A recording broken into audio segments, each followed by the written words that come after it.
Morning students. तो अब आज अपन अपना नया टॉपिक स्टार्ट करेंगे, काइनेमैटिक्स। तो काइनेमैटिक्स क्या वर्ड है और इसकी फिजिक्स में क्या सिग्निफिकेंस है, क्या ये मैकेनिक्स से रिलेट करता है। बेसिकली आज अपन मैकेनिक्स स्टार्ट कर रहे हैं अपनी फिजिक्स की। अच्छा, इस चैप्टर को पढ़ने से पहले जितनी भी रिक्वायरमेंट होती थी यूनिट डायमेंशन की, बेसिक मैथ्स की, बेसिक मैथ्स में भी क्या इंटीग्रेशन और डिफरेंशिएशन स्पेशली, और आपको स्लोप निकालना आना चाहिए, ग्राफ बनाने आने चाहिए स्ट्रेट लाइन के या कोई सी भी लाइंस के, और आपको वेक्टर्स की नॉलेज बहुत ज्यादा होनी चाहिए।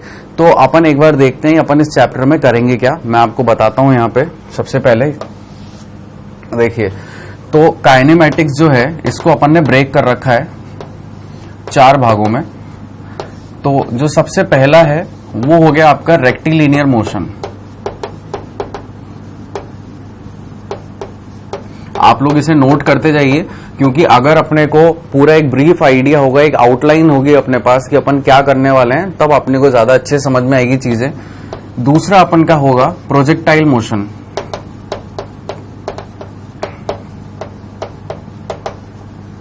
ऐसे जितने भी मोशन होते हैं जो स्ट्रेट लाइन में होते हैं उन्हें अपन बोलते हैं रेक्टिलिनियर मोशन, और ऐसे जितने भी मोशन होते हैं जो एक प्लेन में होते हैं, यानी कि एक्स वाई प्लेन 2D, यानी कि जो 2 डायमेंशन में होते हैं, वो कैसे होते हैं, प्रोजेक्टाइल मोशन में होते हैं। फिर अपन देखते हैं क्या, relative motion.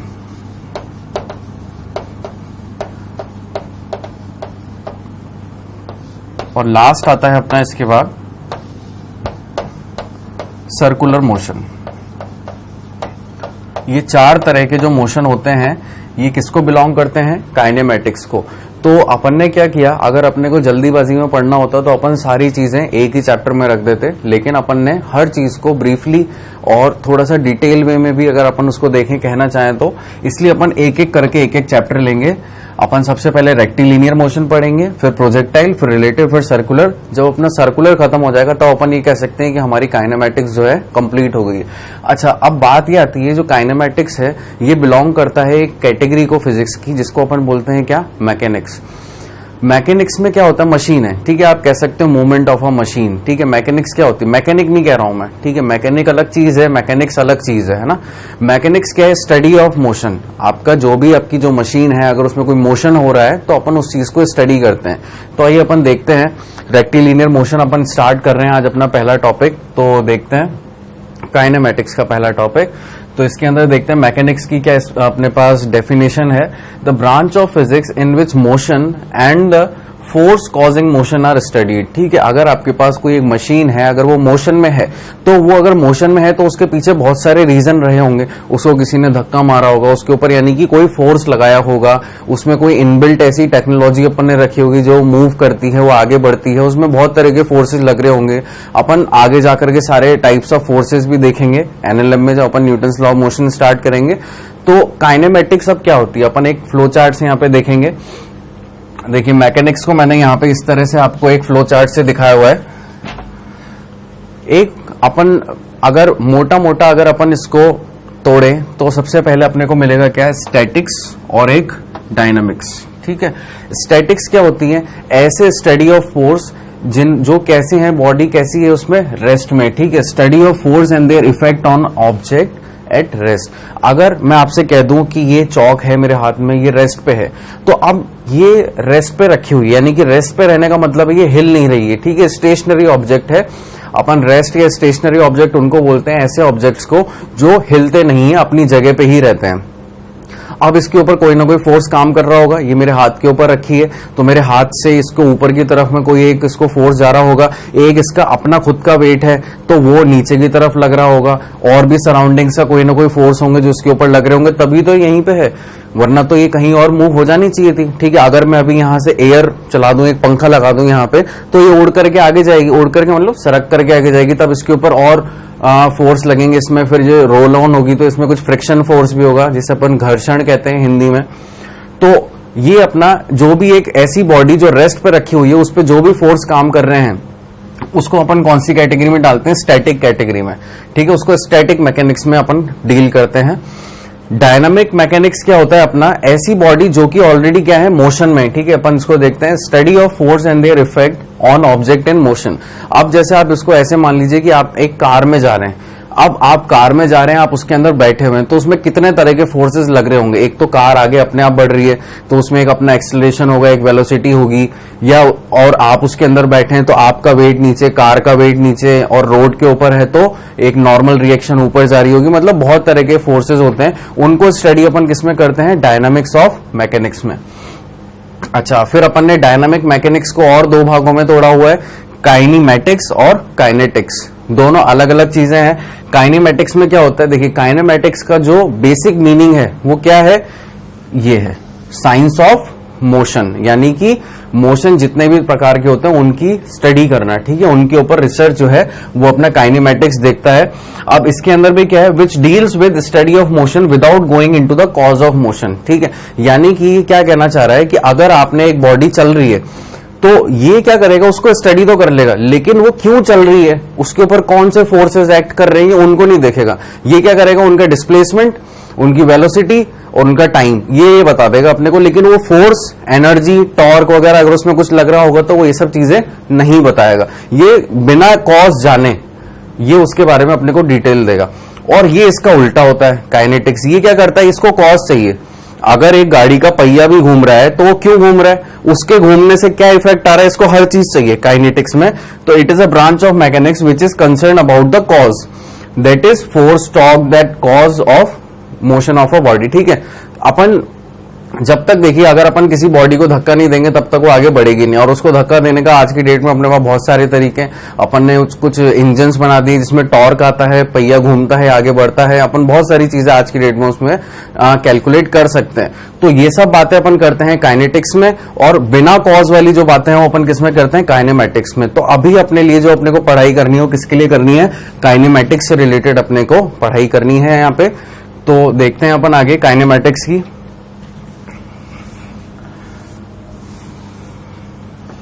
In kinematics we study how a body moves without knowing why it moves, ठीक है। एक इन अ लेमैन्स वर्ड, ये मैंने यहां पे लिखा है कि एक बॉडी मूव कर रही है, लेकिन आपको नहीं पता है कि वो मूव क्यों कर रही है, क्या रीजन है कि वो मूव कर रही है। लेकिन अगर वो मूव कर रही है तो हम क्या कर रहे हैं, उसके बेसिस पे हम अपनी ऑब्जर्वेशन कर रहे हैं और अपने रिजल्ट के ऊपर हम अराइव कर रहे हैं। और हम क्या क्या देख रहे हैं, उसकी speed, displacement means velocity, displacement और टाइम वगैरह की चीजें अपन देख रहे हैं।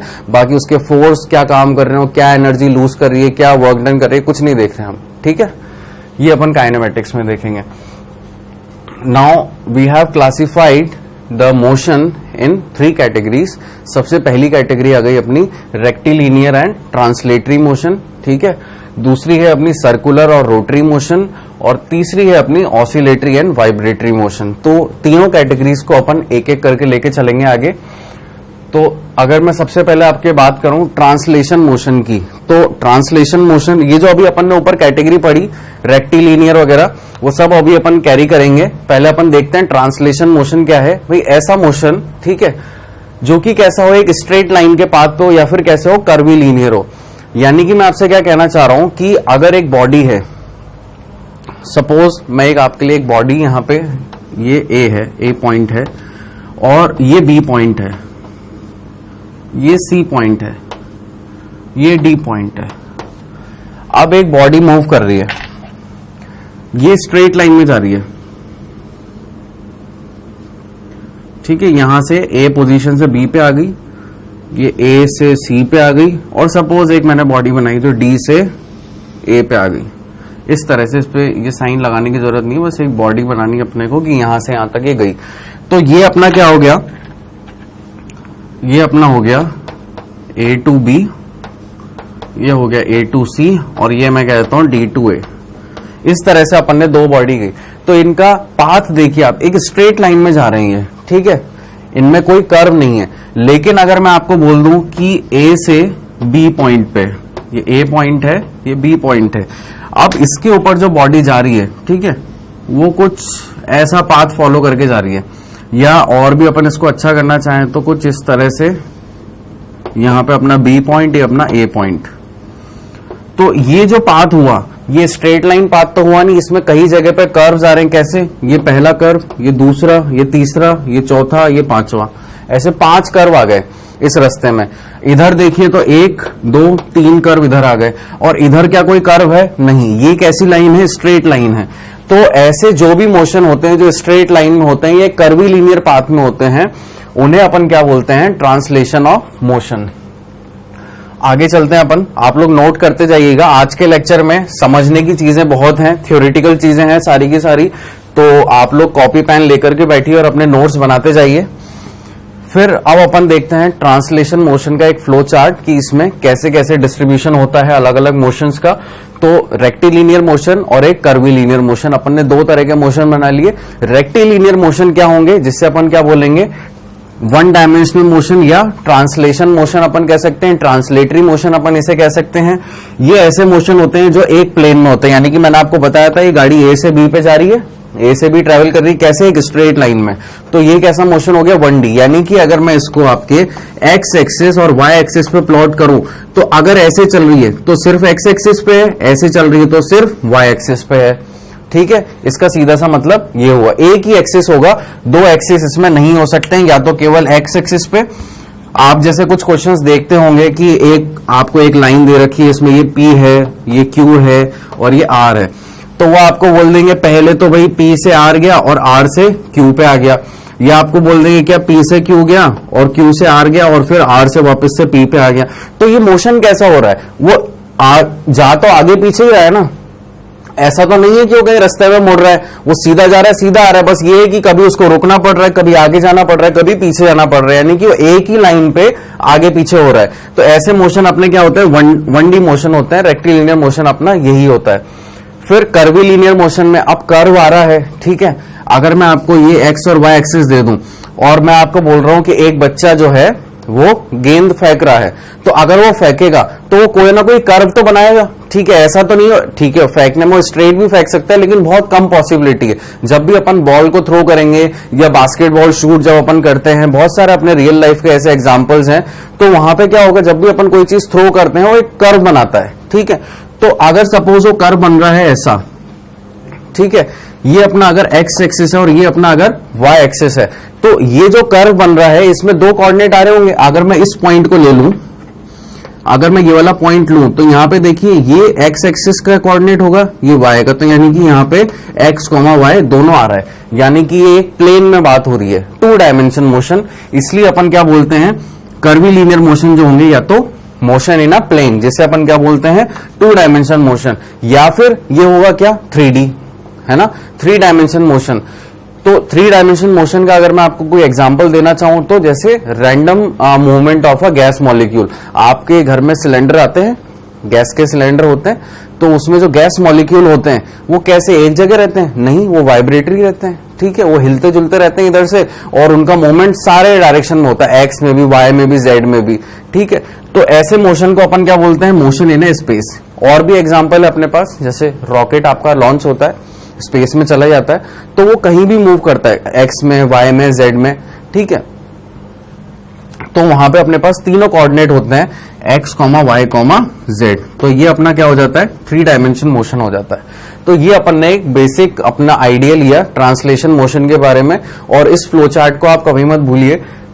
सिंपल सी चीज है, rectilinear motion, curvilinear motion. Rectilinear straight line का जो मोशन है, कर्वीलिनियर जिसमें कर्व आ रहा होगा, मोशन इन अ प्लेन और motion in a space. Motion in a plane माने 2 डायमेंशन की आपसे बात की जा रही है।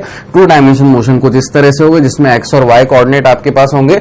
एक्स और वाई कहना का मतलब ये नहीं कि केवल हमेशा एक्स और वाई प्लेन में होगा, ये अभी अपन ने जो बात करी है कहां पे करी है? एक्स और वाई प्लेन में करी है। अगर मैं अभी प्लेन चेंज कर दूं, अगर मैं इसको वाई जेड कर दूं प्लेन, या जेड एक्स प्लेन कर दूं, तो अगर वाई जेड है तो वाई कॉमा जेड कोऑर्डिनेट आएंगे, जेड एक्स प्लेन हो गया तो जेड कॉमा एक्स कोऑर्डिनेट आएंगे, ठीक है। और 3D में तो खैर एक्स वाई जेड कोऑर्डिनेट आएंगे, हर जगह उसका मूवमेंट होता है। अपन ने एग्जांपल देख लिया उस चीज से रिलेटेड। आगे देखते हैं।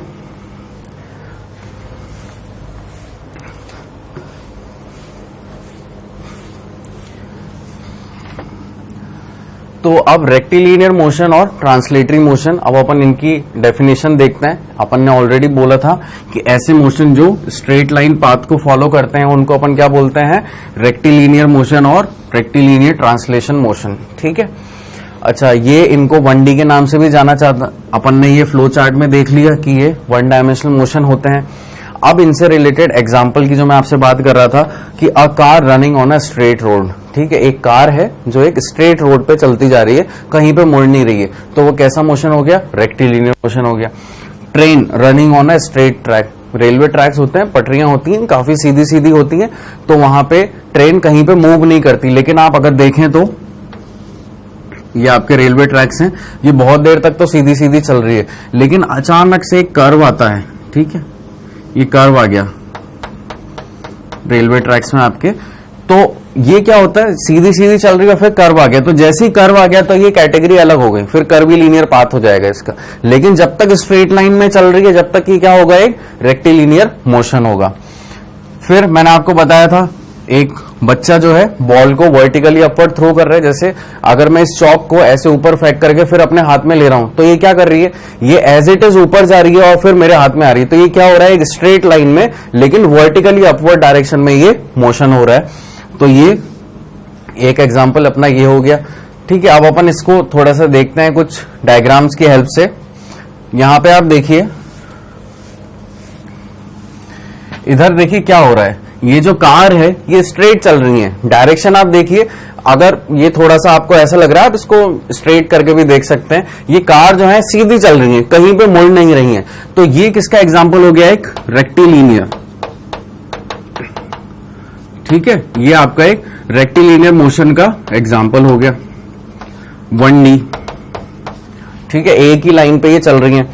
ये एक ट्रेन है, ठीक है, यहां पे ये आपका रेलवे ट्रैक है, अगर ये, ठीक है, ये आपका रेलवे ट्रैक चलता जा रहा है इतना लंबा, इस रेलवे ट्रैक के ऊपर ये चल रही हैं, कहीं पे मुड़ नहीं रही हैं, तो ये अपने एक एग्जाम्पल हो गए, केवल आपको जस्ट बताने के लिए, ऑल्दो आपको जब मैंने बोला तभी समझ में आ गया होगा, बट फिर भी एक रियल टच देने के लिए मैंने ये डायग्राम्स यहां पे डाले। आगे चलते हैं। फिर मैंने आपको बताया था ये जो चॉक को मैंने ऐसे उठा करके पकड़ रहा हूं, यहां से वर्टिकली अपवर्ड थ्रो कर रहा हूं और फिर वापस से सेम डायरेक्शन में सेम हाइट पे मैं पकड़ रहा हूं इसे, तो वो जो चीज है, ठीक है, वर्टिकली अपवर्ड थ्रो करके वो वापस से नीचे आ रही है क्योंकि उस पर ग्रेविटी काम कर रही है, तो ये भी कैसा मोशन था, स्ट्रेट लाइन मोशन था, है ना, यानी कि एक रेक्टिलिनियर मोशन था। और ये तो देखिए ये वाला वही एग्जांपल है, ये इसने एक बॉल ऊपर फेंकी और वो वापस से उसके हाथ में आकर के गिर गई। और उसके अलावा क्या, अगर आप कहीं पे पहाड़ पे खड़े हैं, ठीक है, अपनी बालकनी में खड़े हैं, अपनी बालकनी से आपने क्या किया, केवल एक ऐसे इसको ड्रॉप कर दिया, ठीक है, ये देखिए यहां पे रख के आपने इसको ड्रॉप कर दिया, तो ये सीधी गिरती है, ये देखिए मैं इसको गिरा रहा हूं, एकदम सीधी आएगी ये नीचे, तो इस चीज को भी अपन क्या बोलेंगे, रेक्टिलिनियर मोशन, क्योंकि जब भी आप किसी को फ्री फॉल करेंगे तो वो कैसी आएगी, एकदम सीधी आएगी, ठीक है, अपार्ट फ्रॉम अदर कंस्ट्रेंट्स की, है ना भाई, वहां पे हवा चल रही हो या कुछ हो रहा हो, वो सीधी ही आएगी, अपन उसको एक स्ट्रेट लाइन मोशन बोलेंगे। तो ये भी एक क्या हो गया, एक रेक्टिलिनियर मोशन का एक एग्जाम्पल हो गया। आगे चलते हैं अपन, कर्वीलिनियर मोशन देखते हैं। अब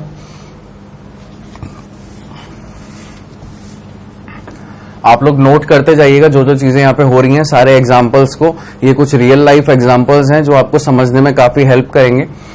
तो कर्वीलिनियर मोशन, ऐसे मोशन जिनका क्या हो, वो कर्वीलिनियर पाथ हो। देख ही चुके थे अपन कैसे मैंने पाथ को टर्न किया था जब अपन रेलवे ट्रैक बना रहे थे। फिर if the trajectory is in a plane the motion is known as 2 dimensional motion, ठीक है, तो बताया था मैंने आपको एक्स और वाई एक्सिस बना करके ये एक बॉल, ये या फिर अपन एक पाथ बना रहे हैं, कर्वीलिनियर पाथ, और सपोज वो पाथ ऐसे बन रहा है। अब ये जो पाथ आ रहा है, अगर ये पाथ एक प्लेन में है तो अपन इसको क्या बोल देंगे, 2 डायमेंशनल मोशन, और इसे ही अपन क्या बोलते हैं फिर, प्रोजेक्टाइल मोशन। आगे आने वाले टॉपिक में आप देखेंगे कि प्रोजेक्टाइल मोशन में अपन इसी तरह के कुछ पाथ की स्टडी करेंगे। क्यों, क्योंकि वो एक प्लेन में होते हैं। तो ये क्या बोल रहा है कि अगर ट्रेजेक्ट्री एक प्लेन में आ रही होगी तो वो 2 डायमेंशनल मोशन होंगे, और पाथ कैसा होना चाहिए, कर्वीलिनियर, स्ट्रेट लाइन पाथ नहीं होना चाहिए। कुछ इसके भी एग्जांपल देखते हैं। A ball thrown at some angle with the horizontal describes a curvilinear trajectory in a vertical plane, ठीक है। तो अगर मैं इसको कह दूं कि एक बॉल है, ठीक है, ये बॉल जा रही है, मैंने इसको थ्रो किया कितने एंगल पे, सपोज 30 डिग्री के एंगल पे, with the 30 degree with the horizontal axis, यानी कि एक्स एक्सिस के अलॉन्ग मैंने इसको एंगल नाप लिया। अब ये जो बॉल जा रही है 30 डिग्री के ऊपर, तो ये कुछ इस तरह का पाथ, यानी कि इस तरह के पाथ को अपन क्या बोलते हैं, ट्रेजेक्ट्री। मेरे ख्याल से ट्रेजेक्ट्री आप लोग के लिए एक नया वर्ड है। ट्रेजेक्ट्री क्या बोलते हैं? ये जो पाथ ये फॉलो कर रहा है, ठीक है, ऑल्दो अपने को पता है कि ये कर्वीलिनियर पाथ है, लेकिन अपन इसको क्या बोलेंगे अगर इस तरह का अपने पास स्कीमेटिक आ रहा है तो ट्रेजेक्ट्री, इसको अपन ट्रेजेक्ट्री बोलते हैं। फिर अगला क्या है? A stone tied to a string when whirled describes a circular path, यानी कि क्या बोल रहा है, सपोज ये स्टोन है, इसको अपन संक्रांति के टाइम पे लंगड़ खेलते थे एक टाइम पे, तो वही इसको मैंने धागे से बांध दिया, ठीक है, और क्या कर रहा हूं, इसको घुमा रहा हूं, जोर जोर से घुमा रहा हूं इसमें धागा बांध करके, तो वो भी क्या है, एक तरह से एक कर्वीलिनियर मोशन उसे अपन कह सकते हैं। या फिर एक पेंडुलम ले लीजिए, वो इस तरह से चलता रहता है, तो भी एक क्या हो गया, कर्वीलिनियर पाथ ही हो गया। समझने के बहुत सारे तरीके हैं। फिर उसके बाद क्या है, a insect crawling on the floor और ऑन अ वॉल, ठीक है। अब एक इंसेक्ट है, ठीक है, सपोज अपनी ये वॉल है, ठीक है, ये क्या है, अपनी एक वॉल है, यहां पे ये अपना एक इंसेक्ट है।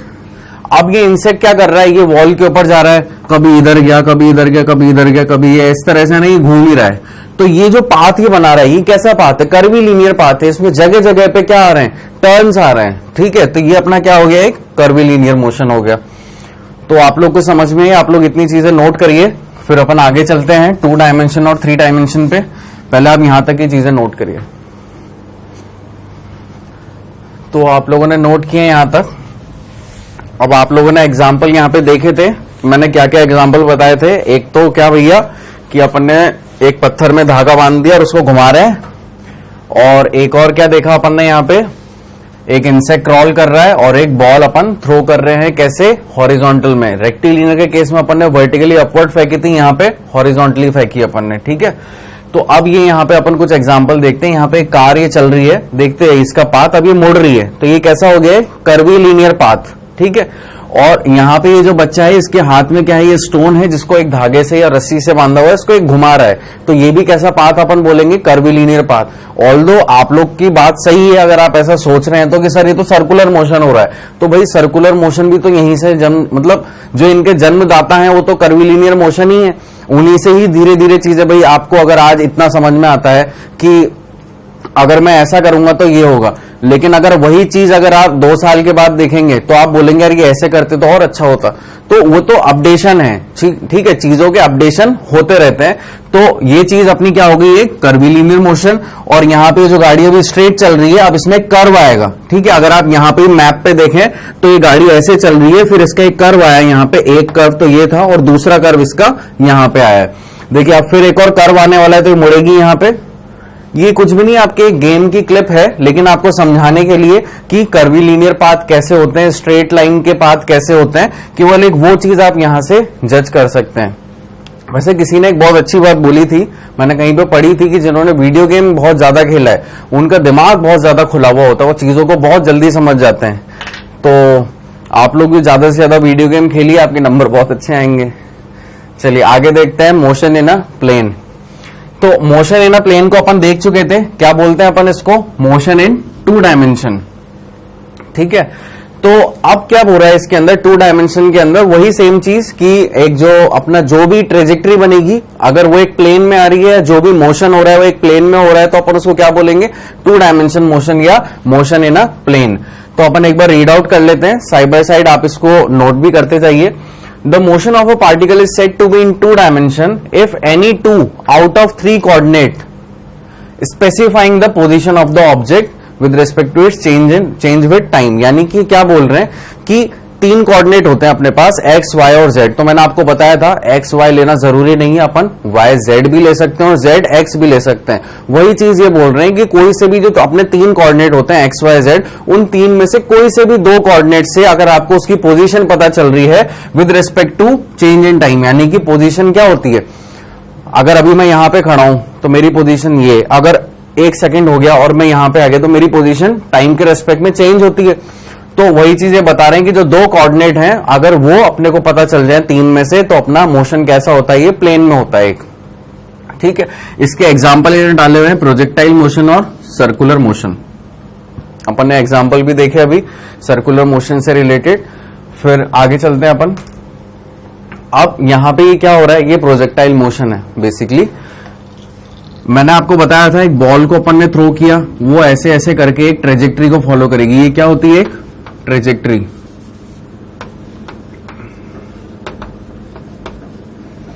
ठीक है, इसे ये जो पाथ ये फॉलो करती है इसको अपन क्या बोलते हैं, एक ट्रेजेक्ट्री।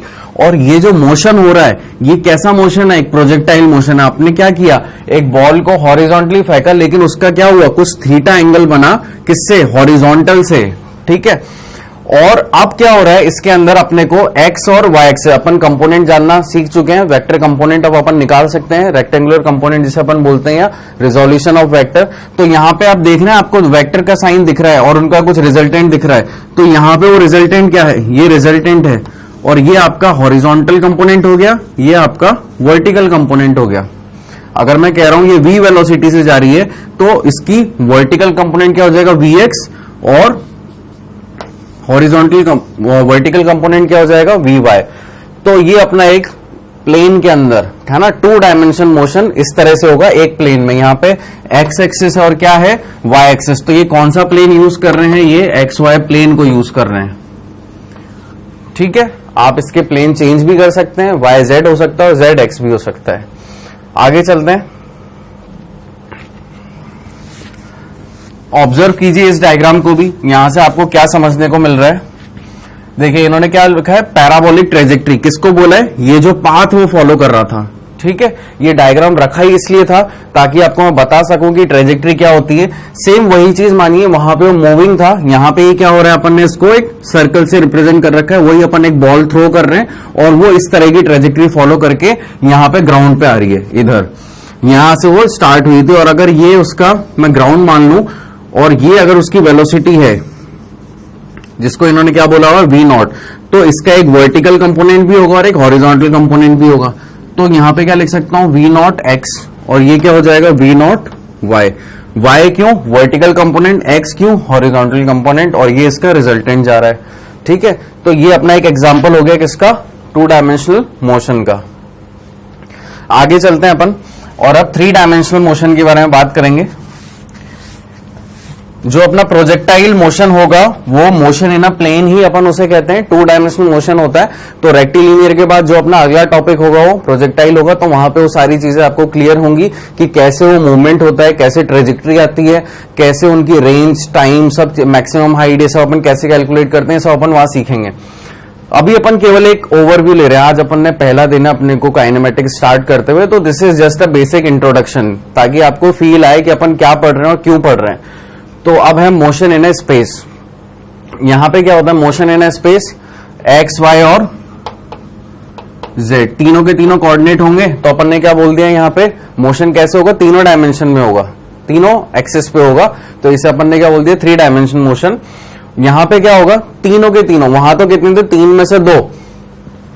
यहां पे if all the 3 coordinate specifying the position of the object with respect to time, वहां पे अपने पास 3 में से 2 कोऑर्डिनेट हो जाते तो अपना काम हो रहा था, अपने को एक प्लेन मिल रहा था। लेकिन यहां पे क्या, अपने पास तीनों के तीनों होने चाहिए। This is the compulsory requirement for us, कि तीनों के तीनों अपने पास कोऑर्डिनेट होने चाहिए, तभी अपने को पोजीशन पता चलेगी विद रिस्पेक्ट टू टाइम। फिर इसके एग्जाम्पल अपन ने देखा क्या, random motion of a gas molecule. तो कुछ इस तरह से, एक मान लीजिए आपका सिलेंडर है या कंटेनर है जिसके अंदर आपने गैस भर रखी है। अगर आपने गैस भर रखी है तो आपको ये चीज पता होनी चाहिए कि गैस मॉलिक्यूल कभी भी रेस्ट पोजीशन में नहीं रहते हैं, वो हमेशा मूवमेंट करते रहते हैं। तो उनका मूवमेंट क्या होता है, कुछ इस तरह से होता है, एक रैंडम मोशन, ठीक है। कहीं भी आप एक बॉल को पकड़ी, से सपोज मैंने इसको पकड़ा, ऊपर जा रहा है, कभी नीचे आ रहा है, आपको पता भी नहीं चल रहा है। किसी भी एक के ऊपर आप अपनी निगाह रखिए, जैसे मैं इसको पकड़ूं, येलो, इसको रेड को, ये भी यहां पे है, इसका मोशन कभी भी कहीं पे भी हो सकता है, किसी भी डायरेक्शन में। अब वो है ही नहीं यहाँ पे जहां पे मैंने उसको मार्क किया था। ये इनकी खासियत होती है, रैंडम मोशन होता है, एक्स, वाई और जेड कहीं पे भी इनका मोशन हो जाता है। तो इनको अपन किस कैटेगरी में डालते हैं, एक 3 डायमेंशन मोशन की है स्पेस, मोशन है ना स्पेस। ऐसे ही आप रॉकेट को देख लीजिए, अगर आपका ये इतना सा अगर आपका स्पेस है और वहां पे आपका कहीं पे ये रॉकेट है, तो अब ये ऊपर भी जा सकता है, आगे भी जा सकता है और इधर भी आ सकता है, कहीं भी आ सकता है, ठीक है। अगर ये एक्स है और ये वाई है तो आपका ये जो बाहर निकली है ये क्या होगी, आपकी जेड एक्सिस। तो ये कहीं भी मोशन कर सकता है। तो ये अपन ने समझा तीनों टाइप के मोशन से। आगे चलते हैं, रोटरी मोशन। अपन ने 3 टाइप देखे थे, rectilinear translatory motion, rotary motion और एक और क्या देखा था, लास्ट में अपन ने देखा था ऑसिलेटरी मोशन। तो अब अपन अपने सेकंड टाइप पे चल रहे हैं, रोटरी मोशन के। हर चीज को आप नोट डाउन करते जाइए। तो यहाँ पे क्या है, when a body is move in such a way, मतलब क्या है कि चलिए पढ़ लेते हैं अपन एक बार पूरा। ये वैसे एक बात ये कहना चाह रहे हैं कि सेंटर से, और ये बॉडी है, तो ये अगर रोटेट कर रही है और ये रोटेट करते हुए वापस से अगर इधर आ रही है, कभी ये इधर भी होगी, ठीक है, ये इधर भी आई होगी, तो इनका जो एंगुलर डिस्प्लेसमेंट है वो कैसा है, वो सेम है। ठीक है, पढ़ लेते हैं अपन एक बार। When a body moves in such a way that every constituent particle of it describes the same angular displacement about a particular axis of rotation, यानी कि अपना एक्सिस ऑफ रोटेशन अगर ये है और ये बॉडी है ना इस तरह से घूम करके वापस से इधर आ रही है, कहीं पे भी आकर के रुक रही है, सपोज ये यहां पे आकर के रुक गई, तो इसका एंगल पहले ये था और फिर ये मान लो जी सपोज यहां पे आकर के रुकी, तो ये जो है ना इसका एंगुलर डिस्प्लेसमेंट ये हमेशा क्या रहेगा, सेम रहेगा। क्यों? क्योंकि ये एक फिक्स पोजीशन से ये रोटेट हो रही है। तो अपन इसके आगे इस डायग्राम से भी समझ लेते हैं। यहां पे जो डायग्राम है, एक बॉडी है आपकी, उसमें 2 पॉइंट अपन ने मार्क कर रखे हैं, ए और बी।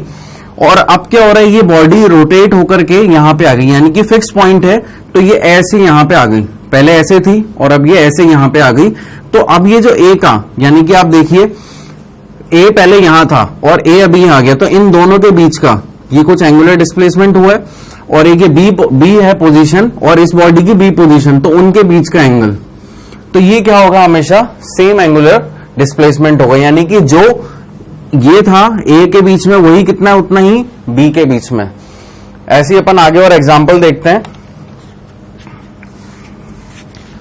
ये आपकी एक बॉडी है, सपोज यहां पे अपन ने देखा ए और बी अपन ने देखा, तो सपोज अपनी इतनी सी बॉडी है, ठीक है, ये जो बॉडी यहां पे रोटेट हो रही है, तो ये अपना देखिए इसका एंगल इस पॉइंट पे, जब ये यहां और यहां थी 2 पॉइंट थे, फिर ये यहां और यहां आ गई, तो जितना ये और ये एंगल था उतना ही क्या ये भी होगा, मतलब एंगुलर डिस्प्लेसमेंट हमेशा क्या होगा, सेम होगा। एंगुलर डिस्प्लेसमेंट क्या होता है, एंगल होता है उनके बीच का, ठीक है। वरना डिस्प्लेसमेंट अपने को पता है क्या टर्म होती है, डिस्प्लेसमेंट और डिस्टेंस। डिस्टेंस तो होता है जो कि अपना टोटल लेंथ ट्रेवल्ड होती है, और डिस्प्लेसमेंट क्या होता है, फाइनल माइनस इनिशियल वेक्टर में जो अपन ने पढ़ा था, आपने देखा था डिस्प्लेसमेंट क्या चीज होती है।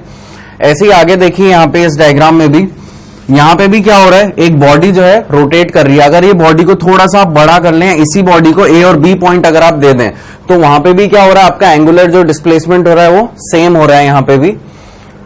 आगे देखते हैं अब अपन अगला, ऑसिलेटरी मोशन। ये सब चीजें समझने की हैं ताकि अपने कंसेप्ट जो है धीरे धीरे बिल्डअप हो। अपन जब एग्जाम्पल लगाएंगे तो अपनी चीजें और अच्छे से क्लियर होगी। एज ऑफ नाउ आपको बस पता होना चाहिए कि किस वर्ड का या किस टर्मिनोलॉजी का क्या मीनिंग होता है, उसकी क्या डेफिनेशन होती है, ताकि फ्यूचर में कोई भी अपने से अगर कोई भी टर्मिनोलॉजी पूछे तो एटलीस्ट अपन उनको एक जवाब दे सकें कि हाँ भाई ये ऐसे होता है। तो अब ऑसिलेटरी मोशन, ऑसिलेटरी मोशन क्या होता है, to and fro motion, vibratory motion जिसे अपन बोलते हैं। तो ये कैसे होते हैं, जैसे कि आप मान लीजिए कि एक पेंडुलम को, इसको भी एक बार डेफिनेशन पढ़ लीजिए, the motion in which an object repeat it's motion, है ना, बार बार वो रिपीट होगा। एक पेंडुलम का मोशन भी अगर आप जाने, अगर ये पेंडुलम है तो ये इधर जाता है, फिर इधर आता है, फिर इधर जाता है, फिर इधर आता है, ये आगे पीछे होता रहता है, एक ही पाथ को बार बार फॉलो करता रहता है। ऐसे मोशन को अपन क्या बोलते हैं, oscillatory motion. To and fro या back and froth, back and forth, to and fro, back and forth, ये अपने मोशन होते हैं यहां पे। इसको अपन क्या बोलते हैं, ऑसिलेटरी मोशन। फिर such a motion always takes place within a defined boundaries, यानी कि जब भी आपने देखा था, जब भी सिंपल पेंडुलम का आप मोशन करते हैं तो वो ऐसा नहीं होगा कि इधर तो बहुत ऊपर चला जाए और इधर थोड़ा सा है। जैसे आप मेले में जाते हैं, दशहरा मेला सबके यहाँ पे लगता ही होगा, वहां पे एक झूला आता है, बोट है ना, बोट चलती है, तो वो भी क्या है, वो इधर जाती है, फिर इधर आ जाती है, फिर इधर जाती है, फिर इधर। कभी आपने ऐसा सोचा है क्या, या ऐसा कभी देखा है कि एक तरफ तो बहुत ऊंची चली गई और दूसरी तरफ तो बस यहाँ थोड़ी सी आकर के वापस हो गई? ऐसा कभी नहीं होगा। वो पूरा पाथ अपने बाउंड्री पे लेती है, जितना उधर जाएगी उतना ही इधर होगा। वेल डिफाइंड बाउंड्रीज होती है उनकी, जिसको अपन बोलते हैं क्या, एक्सट्रीम पॉइंट्स। ठीक है, आगे चलते हैं। ये कुछ डायग्राम है, यहां से भी आप देख सकते हैं और इसको आप रिलेट कर सकते हैं वो बोट वाले झूले के साथ, ठीक है, बिल्कुल उस तरह से कंपेयर कर सकते हैं। अगर आप इसको बोट माने तो ये जितना उधर जा रही है उतना ही इधर आ रही है, जितना एंगल उधर बन रहा है उतना ही एंगल कितना बन रहा है, दूसरी तरफ बन रहा है, ठीक है। यहां से आप चाहें तो एक स्ट्रेट लाइन डालेंगे तो जितना एंगल उधर होगा उतना ही इधर होगा। ऐसे ही इसमें भी, ये सेंटर पे आई नहीं लाइन थोड़ी सी, जितना एंगल आपका उधर होगा उतना ही एंगल इधर होगा, यानी इनकी बाउंड्रीज वेल डिफाइंड होती है, इनके एक्सट्रीम पॉइंट जो है वेल डिफाइंड होते हैं। आगे चलते हैं। अब बात आती है अपनी फ्रेम ऑफ रेफरेंस की। तो आप पहले ना यहां तक की चीजें नोट करिए, फिर अपन फ्रेम ऑफ रेफरेंस और रेस्ट एंड मोशन एक साथ में लेंगे। ये चीजें बहुत अच्छी हैं जो समझ में अपने को बहुत अच्छे से आनी चाहिए, तो पहले आप इतनी चीजें नोट करिए, है ना। तो आप लोगों ने नोट किया वहां तक की चीजें। अब अपन फ्रेम ऑफ रेफरेंस के बारे में बात करेंगे। तो मैं कुछ चीजें लिख रहा हूं, आप एज इट इज उसको नोट करते जाइए। फ्रेम ऑफ रेफरेंस के दो टाइप होते हैं। सबसे पहला होता है क्या, इनर्शियल फ्रेम,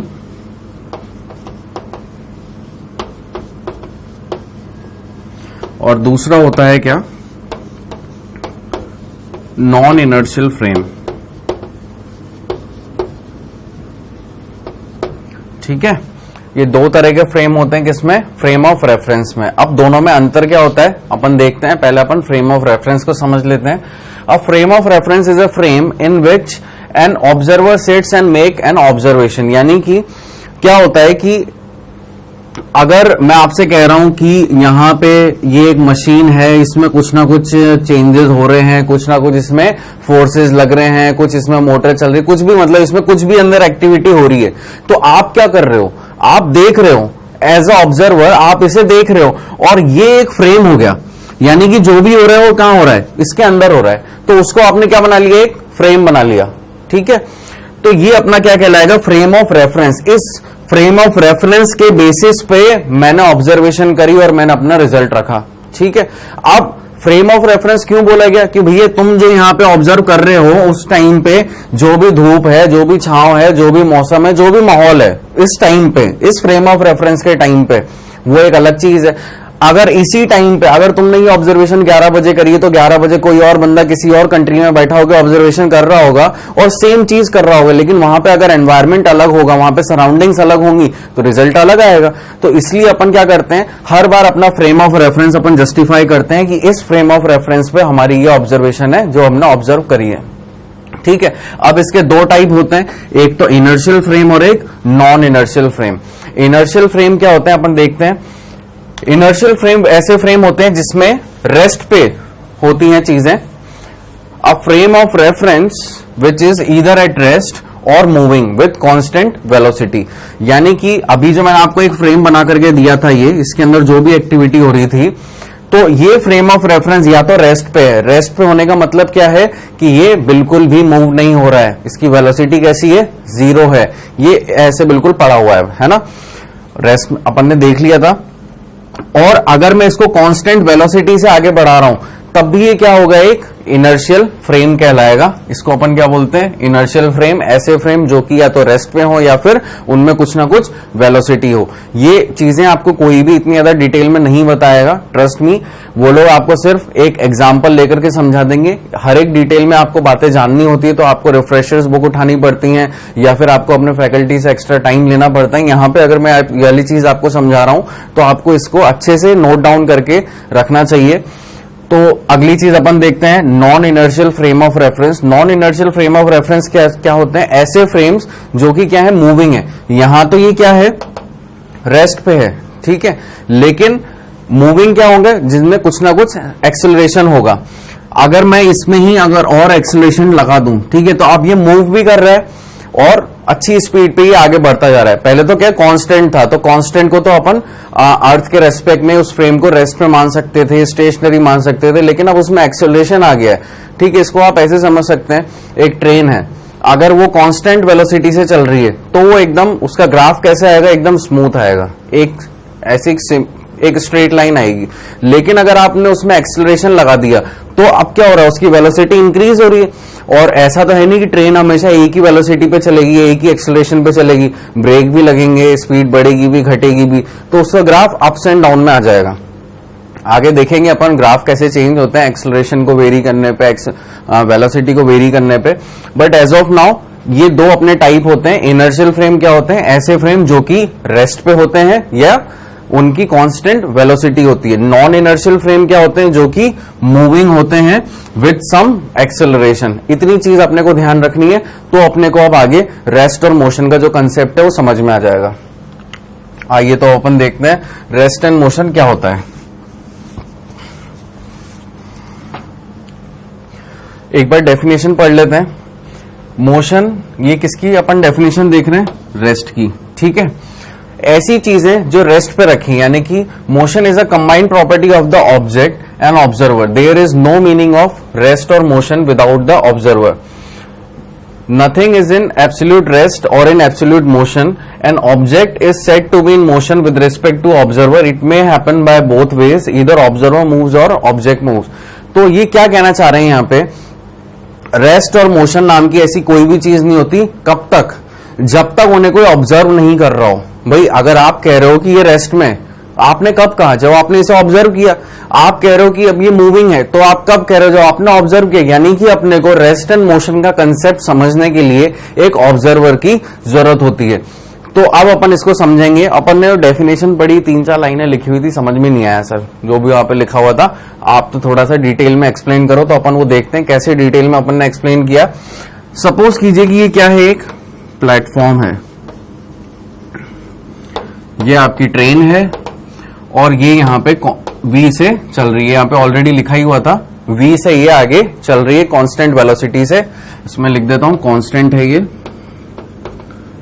ठीक है, कांस्टेंट वेलोसिटी से ये आगे चल रही है। ये एक ऑब्जर्वर है। ठीक है, अब इसने क्या देखा कि ये ट्रेन कांस्टेंट वेलोसिटी से उधर चल रही है, तो इस ऑब्जर्वर के रेस्पेक्ट में ये कैसी है? ट्रेन मूविंग है। ठीक है, इस ऑब्जर्वर के रेस्पेक्ट में ये ट्रेन कैसी है? मूविंग है। तो ये अगर चलिए ये तो एक कंडीशन हो गई, जब अपन ने देखा इस ऑब्जर्वर के रेस्पेक्ट में ये ट्रेन कैसी आ गई? मूविंग आ गई। अब इसके अंदर भी देखिए एक बैठे हैं दो, ए और बी, दो पैसेंजर, मैंने उनको नाम दे दिया ए और बी। अब ये दोनों पैसेंजर जब इसको देख रहे हैं तो हाँ भाई तब भी चली रही है, ये भी चल रहे हैं, और इनको लग रहा है कि ये जो बाहर खड़ा है ये भी चली रही है, क्योंकि ट्रेन चली रही है कांस्टेंट से। लेकिन इन दोनों ने आपस में पूछा, तो इन दोनों के पॉइंट ऑफ व्यू से ये जो ट्रेन है ये कैसी है? रेस्ट पे है। भाई अगर आपने ट्रेन में अपनी सीट पे जाकर के बैठ चुके हो और सामने वाले यात्री से या पैसेंजर से अगर आप बातें कर रहे हो, तो क्या वो मूविंग है? क्या नहीं है। आप खुद मूविंग हो क्या? नहीं हो, आप तो रेस्ट पे हो, आप तो बैठे हो, सामने वाला भी बैठा हुआ है। भाई ट्रेन जितनी स्पीड से चल रही है उतनी ही स्पीड से क्या हो रहा है? वो पैसेंजर भी तो चल रहा है ना साथ के साथ में। तो पैसेंजर और वो ट्रेन आपस में कैसे हो गए? रेस्ट पे हो गए। यानी कि अब यहां पे कितने फ्रेम ऑफ रेफरेंस बन रहे हैं? दो। एक फ्रेम ऑफ रेफरेंस तो कौन सा बन रहा है? ये। ठीक है, एक फ्रेम ऑफ रेफरेंस क्या बन रहा है? केवल ट्रेन और पैसेंजर, जिसमें पैसेंजर ये बोल रहे हैं कि भैया ट्रेन जो है रेस्ट पे है, उनके रेस्पेक्ट में, पैसेंजर के रेस्पेक्ट में। लेकिन ऑब्जर्वर क्या बोल रहा है कि ये ट्रेन तो चल रही है कांस्टेंट वेलोसिटी से, ये जो बाहर खड़ा है। इन दोनों के लिए तो ये ट्रेन क्या हो गई? रेस्ट पे। लेकिन इनके लिए क्या हो गई? एक तो ये अपना दूसरा हो गया।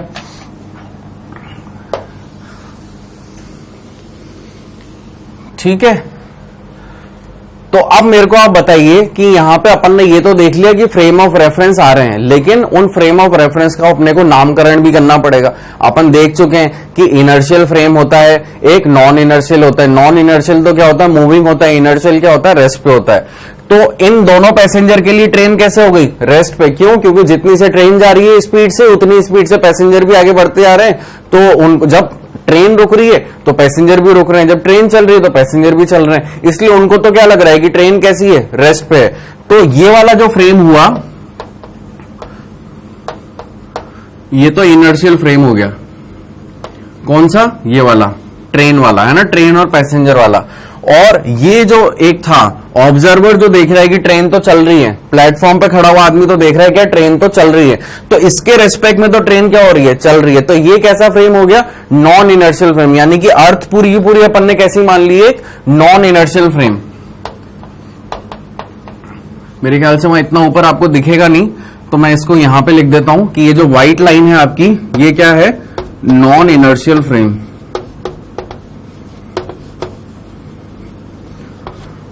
ये आप लोग को मेरे ख्याल से कंसेप्ट काफी अच्छे से समझ में आया होगा, ट्रेन और एक पैसेंजर वाला और ऑब्जर्वर वाला। क्यों?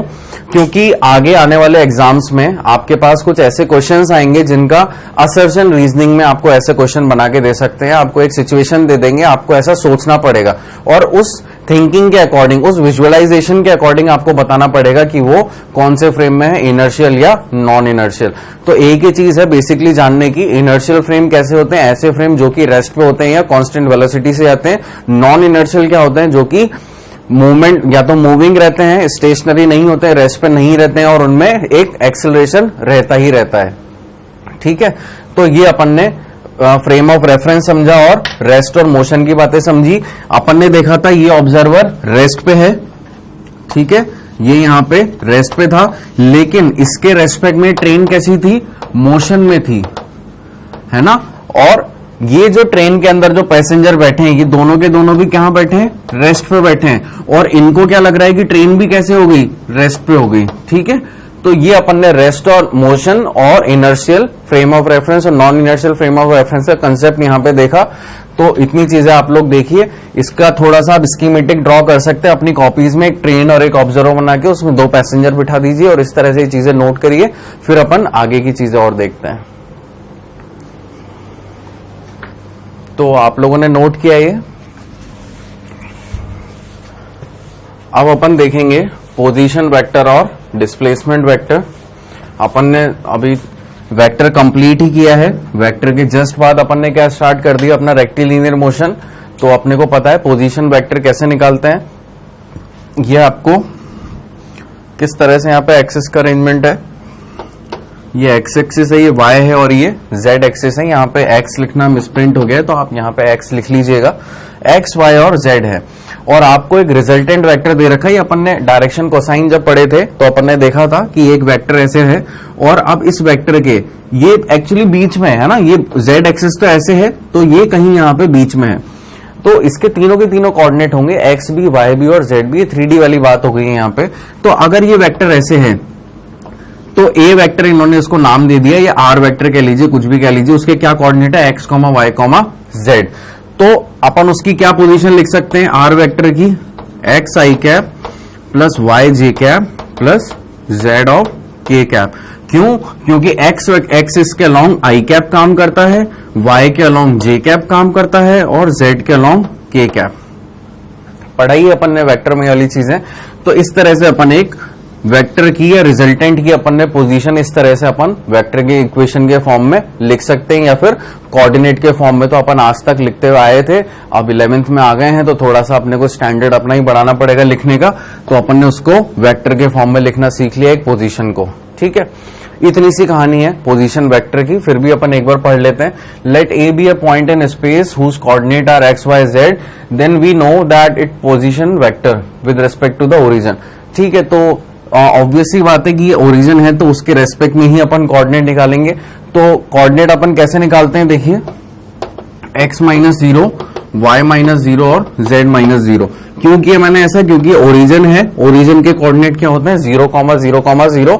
तो इस तरह से आ गया। अगर आपको कोई एक लाइन दे रखी है ए बी, अगर इसके कोऑर्डिनेट यहाँ पे 2,4,5 है, यहाँ पे 6,7,8 है, तो आप क्या करेंगे, दिस माइनस दिस। ठीक है, और आपको फिर क्या मिलेगा, एक पोजीशन वेक्टर मिलेगा। तो ये अपना पोजीशन वेक्टर हुआ। अब आगे अपन देखते हैं डिस्प्लेसमेंट वेक्टर। ये पोजीशन वेक्टर एक्चुअली अपन ने वेक्टर में काफी बार डिस्कस किया है क्वेश्चंस लगाते टाइम, इसलिए मैंने इसको ज्यादा टाइम नहीं दिया है। फिर displacement vector, it is a vector joining the initial position of the particle to its final position. देखिए डिस्प्लेसमेंट की बात आते से ही ना कुछ और सोचिए ना सोचिए, इतना जरूर सोच लीजिए कि फाइनल में से इनिशियल तो माइनस होगा ही होगा, ठीक है। तो अब आपका ये एक्स और वाई एक्सिस है, ये आपका ओरिजिन है, तो ये 0,0,0 पॉइंट हो गए, कोऑर्डिनेट हो गए इसके। अब एक वेक्टर है R1, यानी कि एक रिजल्टेंट वेक्टर है R1, एक रिजल्टेंट वेक्टर है R2। इन दोनों के बीच में इनको क्या चाहिए, डिस्प्लेसमेंट चाहिए कि इनका कितना डिस्प्लेसमेंट हो रहा होगा। तो अपन ऐसे क्वेश्चन कई बार अपन ने वेक्टर के चैप्टर पढ़ते टाइम एक्सरसाइज में भी लगाए, चैप्टर पढ़ते टाइम भी लगाए। तो अपने को बेसिकली क्या करना है, ये अपना क्या है, डिस्प्लेसमेंट है। और ऐसे जा रहे हैं तो क्या हो रहा है, डिस्टेंस हो रहा है, या ऐसे जा रहे हैं तो क्या हो रहा है, ये भी डिस्टेंस हो रहा है। अपने को तो क्या चाहिए, डिस्प्लेसमेंट चाहिए, यानी कि अपने को कौन सी चीज चाहिए, ये जो मैं हाईलाइट कर रहा हूं,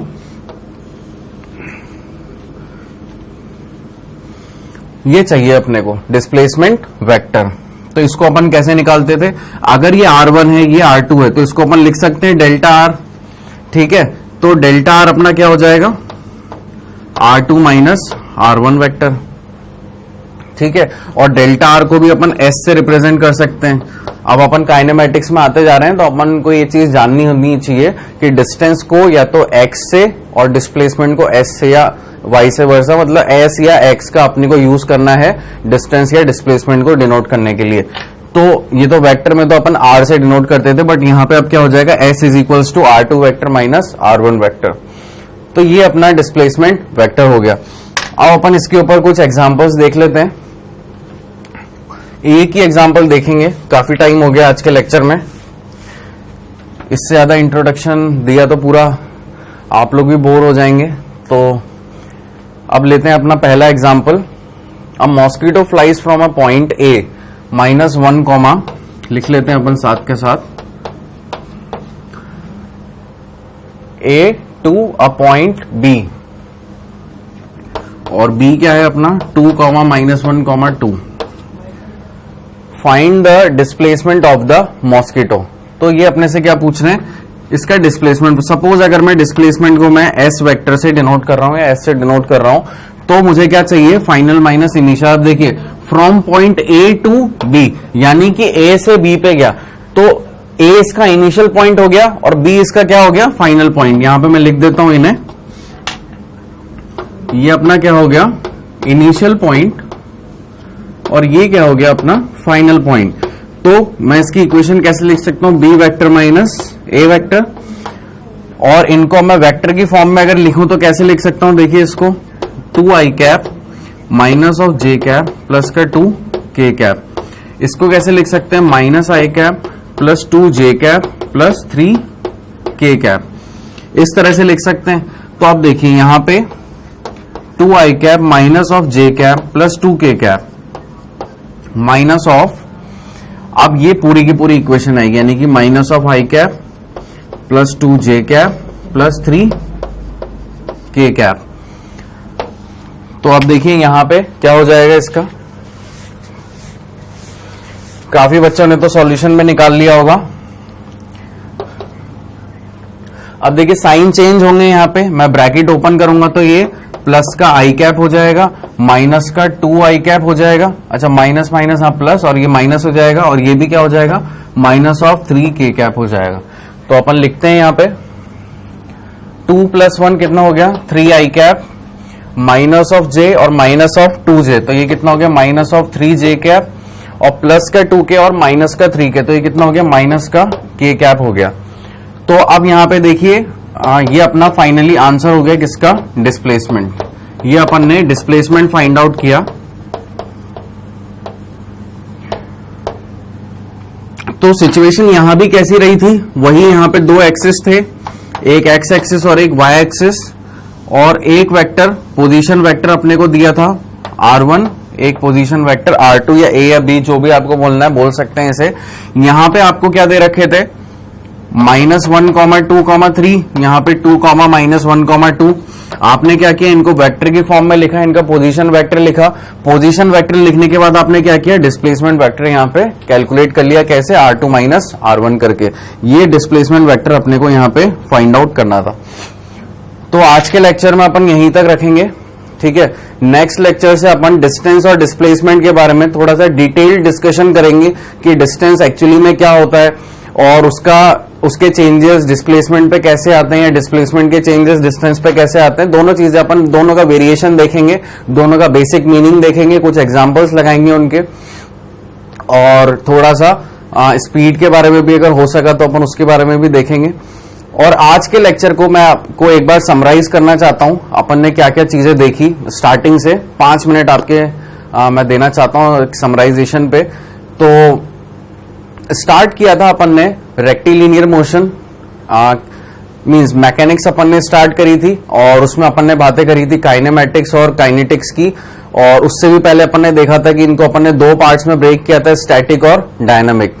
और क्या क्या इसमें मोशन अपने को पढ़ने थे, प्रोजेक्टाइल, रिलेटिव, सर्कुलर और रेक्टिलिनियर। तो अपन ने सबसे पहले रेक्टिलिनियर मोशन को पिक किया। उसके अंदर अपन ने सारे वेरिएशंस देखे मोशन के कि काइनेमेटिक्स में क्या होता है, काइनेटिक्स में क्या होता है। तो देखा आपने काइनेमेटिक्स में क्या होता है, ऐसे मोशन जिनका अपने को कॉज नहीं पता होता लेकिन वो मोशन की स्टडी अपन करते हैं। काइनेमेटिक्स क्या होती है, साइंस ऑफ अ मोशन। और काइनेटिक्स क्या होता है, काइनेटिक्स होता है जब अपन उस बॉडी के ऊपर जो इफेक्ट आ रहे हैं, जो कॉज है मोशन के, अपने को वो भी जानना है ना। कोई मशीन अगर वो मूव कर रही है तो अपने को उसका कॉज भी पता होना चाहिए कि वो क्यों हो रहा है ऐसा। ऐसे मोशन को अपन ने काइनेटिक्स की कैटेगरी में डाल दिया।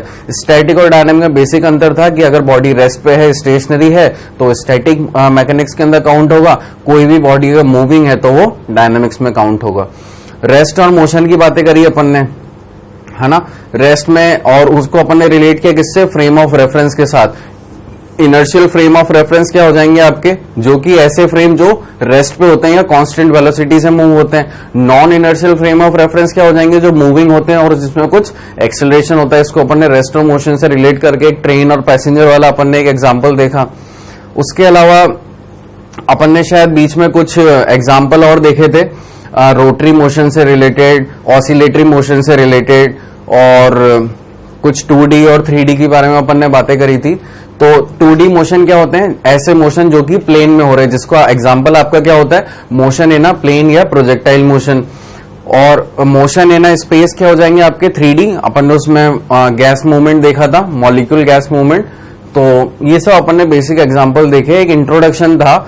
आज अपन ने कुछ पढ़ाई नहीं करी, ऐसा कुछ भी नहीं पढ़ा जो अपने लिए बिल्कुल अपनी दुनिया बदल के रख दे, लेकिन हाँ अपन ने एक बेसिक इंट्रोडक्शन लिया इस टॉपिक का कि यहाँ से आपको ये चीजें पता होनी चाहिए आगे बढ़ने के लिए।